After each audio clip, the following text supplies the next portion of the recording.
Namanya Pak Saman, supir truk tua yang sudah 20 tahun terbiasa melewati jalur Jawa Bali.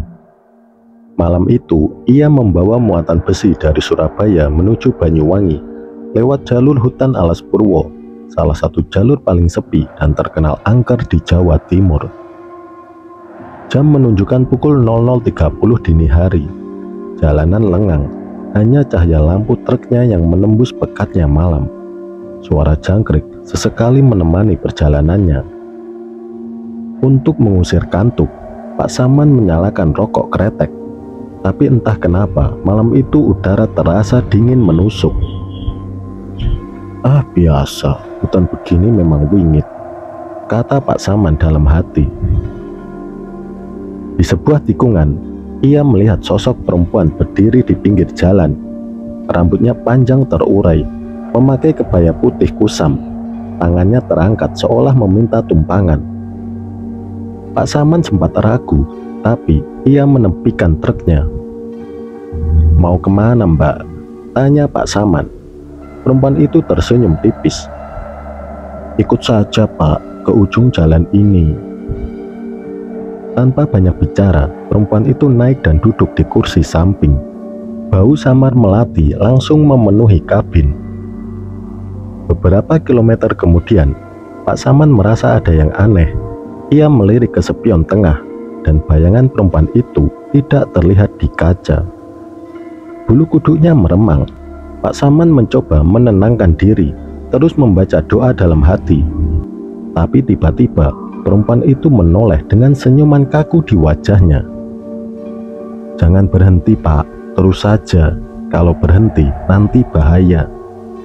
Suara lirihnya membuat jantung Pak Saman berdegup kencang. Saat memasuki jalan menanjak, terdengar suara dari bak belakang truk. Semakin lama, semakin keras, seolah ada orang berjalan di atas muatan. Pak Saman hampir menghentikan truknya, tapi perempuan itu menatap tajam. "Jangan berhenti, apapun yang terjadi." Pak Saman menekan gas lebih dalam. Keringat dingin mengalir di pelipisnya. Beberapa menit kemudian, perempuan itu tiba-tiba berkata, "Sudah, Pak, saya turun di sini." Pak Saman menepikan truknya, tapi ketika ia menoleh, kursi di sampingnya sudah kosong. Bau melati hilang begitu saja.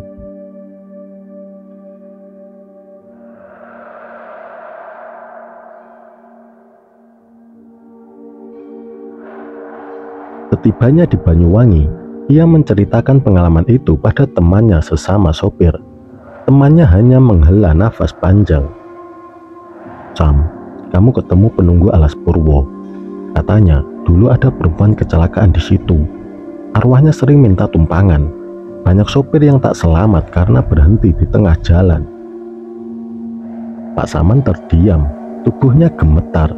Ia sadar kalau tadi ia sempat menghentikan truknya, mungkin sudah tidak akan sampai ke Banyuwangi. Beberapa bulan kemudian, Pak Saman kembali mendapatkan rute yang sama. Kali ini, ia sudah menyiapkan doa sejak berangkat. Benar saja, tepat di jalan yang sama, ia melihat lagi perempuan itu berdiri di pinggir jalan. Rambut terurai panjang, kebaya putih lusuh, tangannya terangkat minta tumpangan. Tapi, Pak Saman tidak berhenti. Ia menekan gas melewati sosok itu tanpa menoleh.